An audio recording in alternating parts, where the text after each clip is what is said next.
नमस्कार, कोरिया सेवा च्यानलमा तपाईहरु सम्पूर्णलाई स्वागत छ। म तपाईहरुको साथी रमेश अधिकारी। आज धेरै साथीहरुले E7-4 को नोटिस आएको छ, के पोइन्टको नोटिस आएको छ, यो नोटिस कसरी चेक गर्ने, कहाँबाट चेक गर्न सकिन्छ भनेर मेसेज गर्नुभएको हुँदा उहाँ साथीहरु लगायत अन्य साथीहरुलाई पनि उपयोगी होस् भनेर मैले एउटा भिडियो बनाउन गइरहेको छु।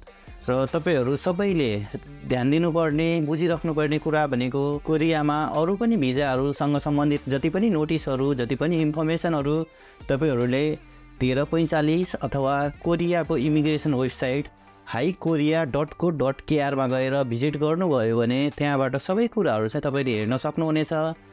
र तपाईहरु सबैभन्दा सुरुमा हाइकोरिया भन्ने वेबसाइटलाई भिजिट गर्नुहोस्। haikorea.co.kr भन्ने वेबसाइट भिजिट गर्नुभयो भने तपाईले अहिले जुन यहाँ डिस्प्लेमा देख्नु भएको छ यसरी तपाईको मोबाइलमा, तपाईको ल्यापटपमा अथवा ट्याब्लेटमा तपाईले सेम डिस्प्ले चाहिँ देख्न सक्नुहुनेछ। यसरी वेबसाइट खुलिसकेपछि तपाईहरु अलिकति तल जानुपर्छ। तल जानुभयो भने खुङजी साङ भन्ने अप्सन तपाईहरुले देख्न सक्नुहुनेछ। यहाँ हेर्नुभयो भने अलिकति तल पेजलाई स्क्रोल गर्नु होला।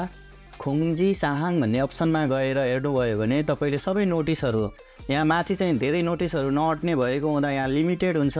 यो साइडमा 5 वटा र यो साइडमा 5 वटा गरेर जम्मा 10 वटा नोटिस मात्र तपाईले चाहिँ यहाँबाट चेक गर्न सक्नुहुन्छ। भने तपाईले पुराना नोटिसहरु हेर्नु छ भने खुङजी साहाङको मुनि रहेको फारो खागीमा जानुभयो भने तपाईले पहिलाका नोटिसहरु पनि पेज अनुसारले त्यहाँ चाहिँ देखाउँछ।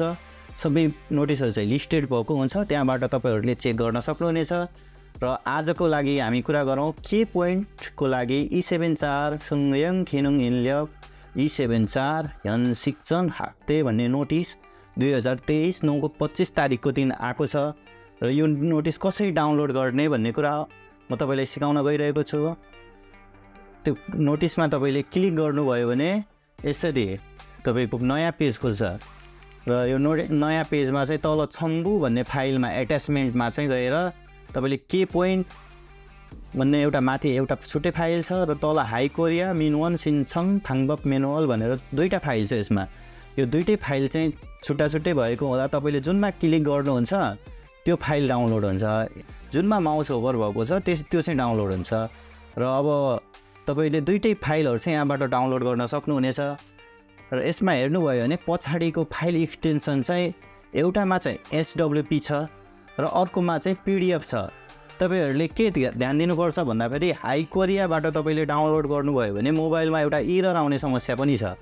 तपाईको फाइलको पछाडी चाहिँ डट भनेर फेरि त्यही नामले आउँछ, जसले गर्दा तपाईको मोबाइलमा चाहिँ ती फाइलहरु खुल्दैन। र मैले योसँग सम्बन्धित चाहिँ एउटा यो सोलुसन कसरी गर्ने भनेर कोरिया सेवामा गएर हेर्नुभयो भने हाइकोरियाबाट डाउनलोड गरेको फाइलहरु चाहिँ मोबाइलमा तपाईले कसरी खोल्न सक्नुहुन्छ भनेर एउटा भिडियो पनि बनाएर अपलोड गरेको छु। तपाईले त्यहाँबाट पनि सोलुसन गर्न सक्नुहुनेछ। अथवा तपाईले अर्को आइडिया भनेको SWP फाइललाई डाउनलोड गर्नुहोस् र यो गरिसकेपछि तपाईले अनलाइनबाट पनि PDF मा कन्भर्ट गर्न सक्ने धेरै वेबसाइटहरु पाउनुहुन्छ।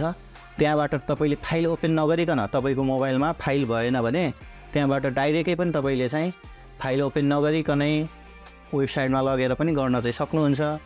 अथवा तपाईले अर्को उपाय भनेको कतै PDF फाइलहरु छ भने PDF फाइल डाउनलोड गर्नु पर्यो, हैन भने तपाई आफूले नै PDF फाइल बनाउनु पर्यो है। र तपाईहरुको सुविधाको लागि चाहिँ मैले के गर्दैको छु भन्दाखेरि यो SWP लाई चाहिँ PDF मा बनाएर कमेन्टमा म यसको लिंक राखिदिने छु। तपाईहरु कमेन्टमा गएर त्यो लिंकमा क्लिक गर्नुभयो भने अथवा कोरिया सेवा च्यानलमा गएर यो भिडियोको डिस्क्रिप्सनमा हेर्नुभयो भने पनि तपाईहरुले दुईटै फाइललाई PDF को रूपमा डाउनलोड गर्न सक्ने गरी म यसलाई राखिदिने छु। तपाईहरुले त्यहाँ पनि गएर चेक गर्न सक्नुहुनेछ। तपाईहरुलाई के सजिलो लाग्छ त्यो तपाईहरुले आफ्नो सजिलोको हिसाबले गर्नु होला। र यहाँ हेर्नुभयो भने तपाईले चाहिँ आजदेखि सिनछन खिगान भनेको 9 को 25 देखि डिसेम्बर 20 सम्म खुलेको छ। अब यो चाहिँ अनलाइनबाटै तपाईहरुले सिनछन चाहिँ गर्न सक्नुहुन्छ। तर यसका लागि ध्यान दिनुपर्ने कुराहरु छन्। तपाईले जहिले पनि एप्लाई गर्न पाउनुहुन्न। तपाईले एप्लाई गर्दा फेरि तपाईको डेट अफ बर्थ जुन इयरमा हुन्छ पछाडीको अन्तिम अक्षरलाई चाहिँ हेरेर तपाईले कहिले गर्न मिल्छ भन्ने कुरा यहाँ वेबसाइटमा डिटेलमा हेर्नुभयो भने तल दिएको छ। त्यहाँ गएर चाहिँ तपाईहरुले हेर्नुपर्ने हुन्छ।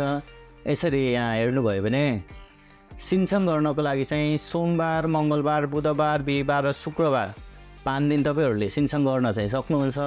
तर यहाँ तल हेर्नुभयो भने छुलसेङ यन्द कुचारी भनेर जुन तपाईँको डेट अफ बर्थ हुन्छ नि इयरमा, त्यसको अन्तिमको अक्षर कति परेको छ त्यो चाहिँ यहाँ तपाईँले चेक गर्नु पऱ्यो र तपाईँले कुन बार एप्लाई गर्न पाउनुहुन्छ त्यो हेरेर तपाईँले त्यो दिनमा चाहिँ हाई कोरियामा गएर तपाईँले लगइन गर्नु पऱ्यो सबैभन्दा सुरुमा।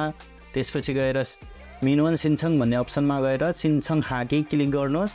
त्यसपछि यहाँ डिटेलहरू सबै छ र यसको डिटेल तपाईँहरूले केही बुझ्नु भएन, केही समस्या भयो भने 1345मा फोन गर्न सक्नुहुनेछ, अथवा यहाँ तल नम्बर पनि छ, नम्बरमा पनि तपाईँले फोन गरेर बुझ्न सक्नुहुनेछ। र यसको मेनुअल भनेको चाहिँ तपाईँले माथि पाउन सक्नुहुन्छ है। यहाँ माथि तपाईँले माथि हेर्नुभयो भने मेनुअल डाउनलोड, जुन अघि मैले डाउनलोड गर्ने फाइल भनेको छु नि, तपाईँहरूले यहाँबाट चाहिँ तपाईँले मेनुअल, यसको मेनुअल चाहिँ यहाँबाट पाउन सक्नुहुन्छ। हाई कोरिया मिनोन सिन्छङ थाङबप मेनुअल भनेर। हजुर साथीहरू, पक्कै पनि तपाईँहरूलाई आजको भिडियो उपयोगी भयो होला। तपाईँहरूलाई अन्य जानकारीहरू केही चाहिन्छ भने तपाईँहरूले कमेन्ट गर्नुभयो भने तपाईँहरूको कमेन्टलाई समेटेर म अन्य भिडियोहरू पनि बनाउने कोसिस गर्नेछु। र म यही E7 भिजा 4सँग सम्बन्धित रहेर अन्य भिडियोहरू पनि मैले जानेका E7 भिजासँग सम्बन्धित अरू जानकारीहरू पनि म सेयर गर्दै जानेछु। तपाईँहरूलाई आजको भिडियो कस्तो लाग्यो आफ्नो प्रतिक्रिया दिनुहोला र धेरैभन्दा धेरै सेयर गरेर धेरै साथीहरू माझ पुर्याउनु होला, जसले गर्दा धेरै नेपालीहरूले E7 4 भिजा चेन्ज गरेर यहाँको बसाइलाई लम्बाउन सकुन्। यति भन्दै आजको भिडियोबाट चाहिँ बिदा हुन चाहन्छु। तपाईँहरूको दिन शुभ रहोस्। By by.